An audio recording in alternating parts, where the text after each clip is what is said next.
एक वीडियो हमने बनाया जिसमें हमने कहा कि who is a Buddhist, Buddhist किसको बोलेंगे, और उसमें थोड़ी सी चर्चा हुई जो नियो बुद्धिस्ट हैं और जो ख़ास तौर पे सामाजिक न्याय के कारण जिन्होंने बुद्धिज़्म अपनाया। तो किसी मित्र ने एक कमेंट किया कि क्या सामाजिक न्याय के लिए अग्रेसिव होना गलत है, क्योंकि वो मतलब उनको दबाया गया बहुत टाइम से, तो अब वो अग्रेसिव होकर अपना अधिकार मांग रहे हैं, तो क्या गलत है? तो अब ऊपर ऊपर से तो ये सही लग सकता है,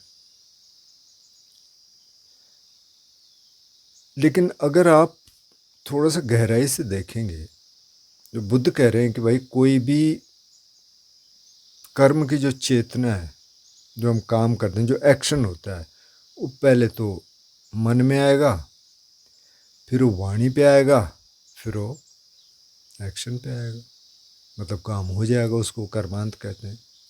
तो अगर एग्रेशन होगा और कभी ऐसी स्थिति आए कि कुछ लोग धरने पे बैठे हैं और वहाँ थोड़ा मारपीट हो गई, तो फिर सत्ता तो फिर अपना खेल खेलती है ना।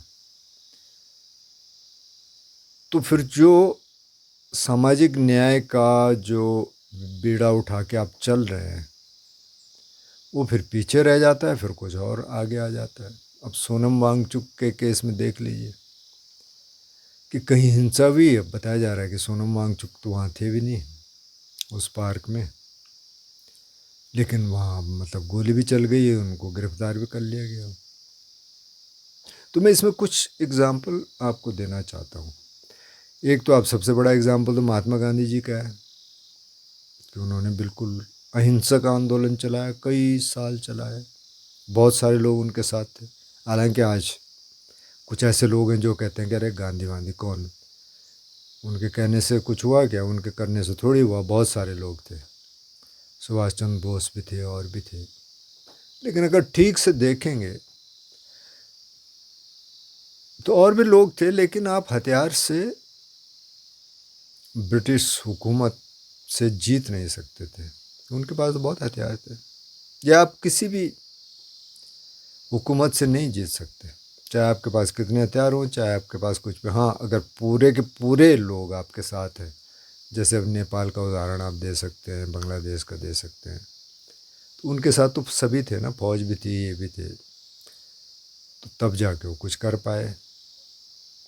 लेकिन अब इसके लिए आंदोलन किया तो उनका भी नहीं था, उनका भी था कि करप्शन दूर हो, जो जो उनकी मांगें थी, तो वो तो बहुत लंबी लड़ाई है एक तरह से, अगर लड़ाई शब्द का आप प्रयोग करना चाहें तो। महात्मा गांधी जी का आंदोलन है, आज़ादी मिली। मैं अभी रिसेंट कुछ आपको दे देता हूँ उदाहरण। एक तो अन्ना हज़ारे का आंदोलन है, अन्ना हज़ारे उसमें थे, मतलब उनको फेस बनाया गया जिसमें लोकपाल की मांग थी। मेरा ख्याल कब का बात है, 13-14 की बात होगी शायद। अहिंसक आंदोलन था, हिंसक होता तो उनको टिकने नहीं देते वहाँ। अच्छा, अभी 2-3 साल पहले जो किसान आंदोलन हुआ, 3 कानूनों को लेके, बात तो बहुत छोटी थी, उन 3 कानूनों का कई लोग समर्थन भी कर रहे थे, अच्छे अच्छे जर्नलिस्ट भी, कि अच्छे हैं, लेकिन उन्होंने कहा नहीं जी हम तो विरोध करते हैं। तो हज़ारों की संख्या में, मेरा ख्याल लाखों की संख्या में लोग थे, मैं कुछ क्लिप्स देख रहा था उसकी। आप ये बताइए, अगर ये आंदोलन हिंसक हो जाता पहले हफ्ते में या पहले महीने में या 6 महीने में या साल भर में, तो ये लोग बैठ पाते उधर? हो ही नहीं सकता था। अगर ये हिंसक हो जाता, 100-200 मर भी जाते, तो लोग कहते हाँ भाई ये तो अभी हिंसक हो गया, तब क्या करना है। सरकार के पास कोई चारा नहीं था, लेकिन उन्होंने कहा कि नहीं, हिंसक नहीं होने देंगे, क्योंकि जो टॉप लीडरशिप थी वो उसमें उनकी क्लैरिटी थी, वो पहले से सोच के आए थे कि भाई ये मत होने देना। हालांकि बहुत सारी कोशिशें हुई होंगी, जो खबरें आई कि और मतलब कई कई जगह से ऐसी कोशिश हुई कि ये हिंसक हो जाए, लेकिन वो नहीं हुआ और कानून भी बदल गए। अब वो कानून अच्छे थे खराब थे ये अलग बहस है। तो अब सवाल ये है, देखिए, अब जो आप सामाजिक न्याय की बात कर रहे हैं और एग्रेसिव होने की बात कर रहे हैं, अब अनुसूचित जाति के लिए आरक्षण है, सब जगह है। तब मैं देख रहा था, मैं थोड़ा सा कोशिश कर रहा था इस इलाके में, जिन गाँवों को मैं जानता हूँ 10, 20, 30 गाँव अनुसूचित जाति के 4 परिवार इस गांव में भी हैं, अगला गांव है वहाँ और ज़्यादा है, इधर एक गांव है वहाँ और ज़्यादा है। मैंने तो आज तक सुना नहीं भाई कि कोई आईएएस निकला यहाँ से, कोई आईपीएस निकला, कोई आईएफएस निकला, कोई पीसीएस निकला, चलो कोई बीडीओ ही बन गया, तो चलो कोई पटवारी ही बन गया। हाँ, थोड़ा बहुत एक आध कोई शायद एक टीचर है कहीं से, एक आध कोई और है। कारण क्या है? कारण ये है कि वो शिक्षा में आगे नहीं बढ़ पाए। अब शिक्षा में आगे कैसे बढ़ेंगे? स्कूल तो यहाँ है, मोटिवेशन भी चाहिए। माँ बाप कैसे हैं, अगर वो थोड़ा पढ़ा लिखा लेंगे तो थोड़ा बच्चा आगे जाएगा। अब आप ये देखिए कि जो इस वर्ग से हैं, जो चाहे नेता हों या जो कोई अधिकारी हों, जो मतलब संपन्न वर्ग में हैं, वो कौन लोग हैं? जो पढ़ लिख गए, उनके आगे की पीढ़ी भी पढ़ लिख गई तो वो भी आगे हैं, और जो पढ़े लिखे नहीं वो पीछे के पीछे हैं। तो जो काम होना चाहिए मेरे हिसाब से, वो होना चाहिए उस स्तर पे कि पहले तो उनकी पढ़ाई लिखाई का इंतज़ाम हो, उनके लिए और भी जो जो होना चाहिए, वोकेशनल ट्रेनिंग हो, कुछ और हो, पहले तो उनको उस लेवल पे लाओ, उनको और चीज़ें भी सिखाओ। जब आप संस्कृत की बात कर रहे हैं तो संस्कृत भी सिखाओ उनको, पाली भी सिखाओ, ताकि वो बात तो कर सकें ना। अब जो मैं उदाहरण दे रहा था कि कोई किसी चैनल पे कह रहा था कि अरे कौन ब्राह्मण थे, कहाँ थे ब्राह्मण, तो थे ही नहीं उस समय, वे तो बहुत बाद में लिखे गए। तो अब ये तो गलत है ना, आप तो हिस्ट्री को नकार रहे हैं और आप ये कह रहे हैं कि वो तो था ही नहीं, क्योंकि आप कुछ साबित करना चाह रहे हैं लेकिन गलत आधार पे। तो आधार गलत क्यों? आप पढ़िए ना, आप भी पढ़िए। तो जब तक ये पढ़ाई लिखाई का काम नहीं होगा, सशक्तिकरण नहीं हो सकता। अग्रेसिव हो जाएंगे, आप कह रहे हैं कि राइट मांगना है, जब पढ़े लिखे होंगे नहीं तो राइट क्या देंगे? मैं आपको एग्जांपल दूं इस गांव का। 5 साल पहले, अभी तो फिर दोबारा इलेक्शन हो गए पंचायत के, तो मेरा घर थोड़ा दूर है, मेरे घर के थोड़ी सी दूर पे 150-200 मीटर पे, दिखते नहीं हो घर, लेकिन थोड़ा सा पहाड़ी के उधर है। 2 अनुसूचित जाति के परिवार हैं, फिर 2 नीचे हैं गांव में, एक परिवार और था। मैं उस वार्ड में था। अब जब यहाँ वार्ड मेंबर का कोई इलेक्शन होता नहीं, क्योंकि वार्ड मेंबर के हाथ में कुछ होता नहीं। प्लेन्स में तो वार्ड मेंबर भी मतलब एक तरह से उसके पास इतने ताकत होती है कि यहाँ के प्रधान के पास भी उतनी नहीं होती तो प्रधान ही अपना तय करता है, चाहिए इसको वार्ड मेंबर बना देते हैं। तो यहाँ अनुसूचित जाति मतलब रिजर्व सीट थी, वो कोई मिला ही नहीं, क्योंकि उनकी शर्त ये थी कि वो हाई स्कूल होना चाहिए, या अनुसूचित जाति के लिए शायद 8वीं पास था। तो 8वीं पास भी कोई नहीं मिला, वो सीट खाली थी। तो पंचायत वाले जो बीडीओ वगैरह हैं, उन्होंने कहा भाई इसको तो भरो आप, नहीं तो आपका कोरम ही पूरा नहीं होता। तो फिर प्रधान ने मेरे से कहा कि सर आपको लगा दें। मैंने कहा यार तो अनुसूचित जाति के, तो मेरे को कैसे डाल देगा इसमें? बोले नहीं नहीं, उन्होंने कहा किसी को भी आप किसी का भी नाम लिख दो, कोई दिक्कत नहीं है। तो अब स्थिति ये है कि कोई है ही नहीं। तो अगर पढ़े लिखे होते, मतलब कोई 8वीं पास भी होता, तो एम्पावरमेंट कहाँ से होगा? तो पहले तो एजुकेशन है। अब जो भी एजुकेशन है जैसी भी है, हम कह रहे हैं कि इस एजुकेशन का बहुत ज़्यादा मतलब नहीं है, लेकिन अब पूछा तो वही जाएगा ना, आपके पास डिग्री तो होनी चाहिए, ज्ञान भी होना चाहिए। तो एम्पावरमेंट वहाँ से होगा। अब इस एग्रेशन से क्या करेंगे आपकी, आप बोध गया चले जाएं और वहाँ लठ उठा के चले जाएं कि जी ये मंदिर खाली करो, इधर ये हमारा है, उससे क्या हो जाएगा?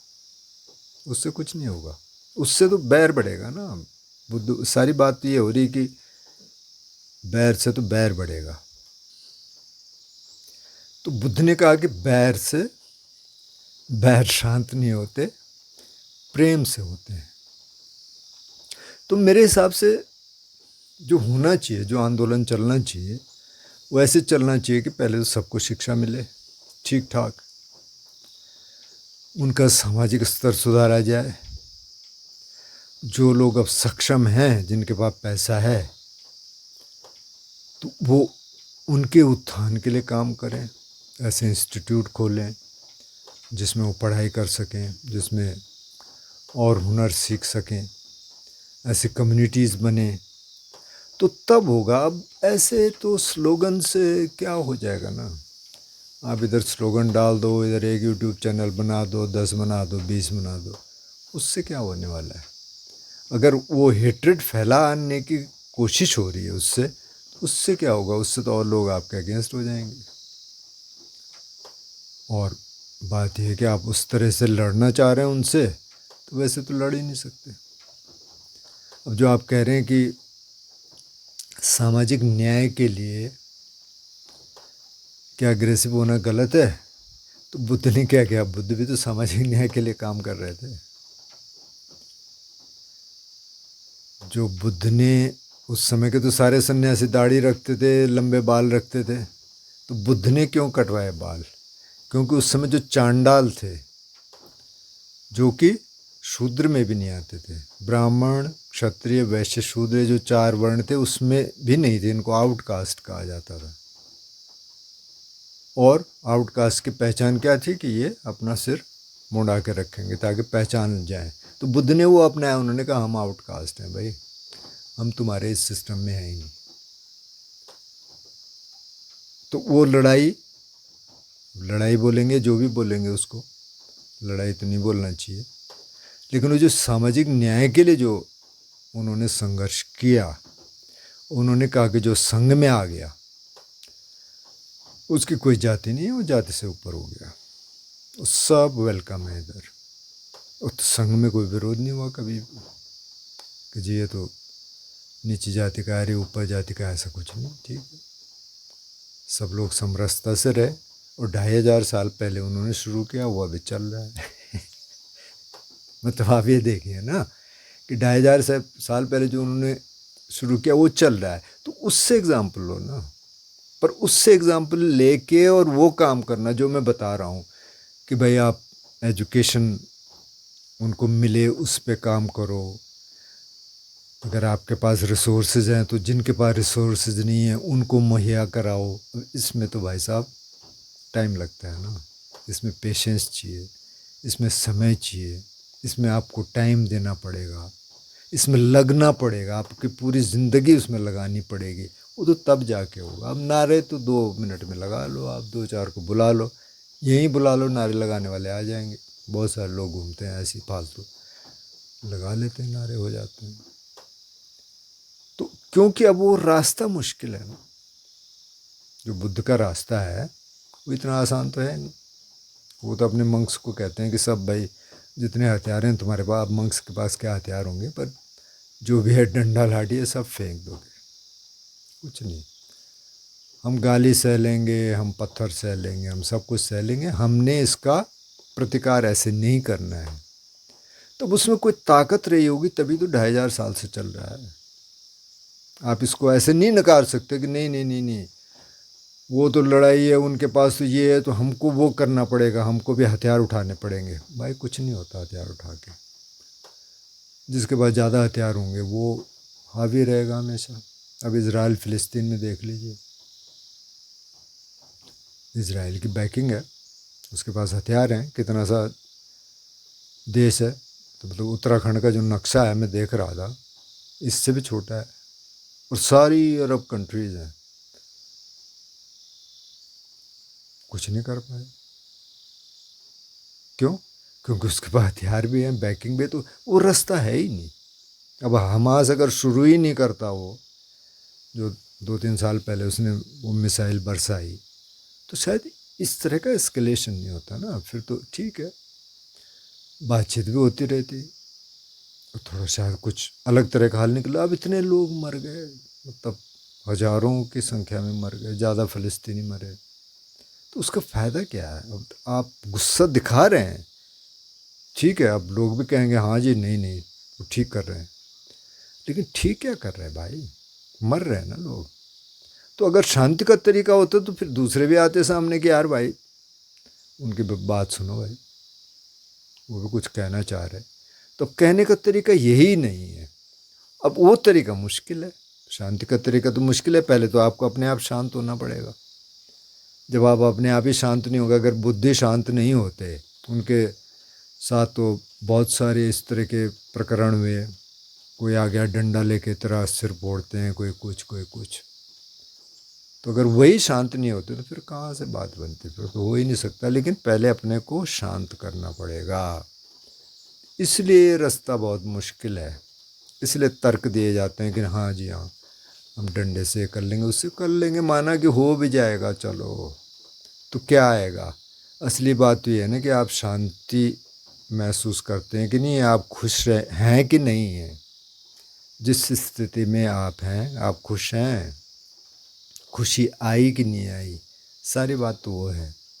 तो इसलिए आप मतलब इसको इस एंगल से भी देखें। ठीक है, कोई आंदोलन चलने चाहिए, लेकिन शांतिपूर्ण चलने चाहिए, उसमें सद्भावना होनी चाहिए, किसी के प्रति दुर्भावना नहीं होनी चाहिए। उन्होंने गलत किया तो उनके प्रति दुर्भावना ना हो। और हमें तो अपना उत्थान करना है ना, तो अपना उत्थान कैसे होगा? जब तक आप शांतिपूर्ण आंदोलन नहीं चलाएंगे, वो चलेंगे ही नहीं आंदोलन। क्योंकि दूसरी तरफ जिनके खिलाफ आप आंदोलन कर रहे हैं वो तो बहुत शक्तिशाली हैं, उनके पास तो सब कुछ है, तो कैसे करेंगे? तो इसलिए जो बुद्ध का रास्ता है, जो अभी तक चल रहा है, मतलब 2500 साल से चल रहा है, अभी और बढ़ रहा है, तो रास्ता वही है, लेकिन मुश्किल है रास्ता, बहुत मुश्किल रास्ता है। पहले तो अपने को शांत करना पड़ेगा। बहुत सारी सिचुएशंस आएंगी जीवन में, और वहाँ देखना पड़ेगा मैं क्या कर सकता हूँ, क्या कर सकती हूँ। एग्रेसिव हो गए तो वो तो सारी कहानी गड़बड़ हो जाएगी।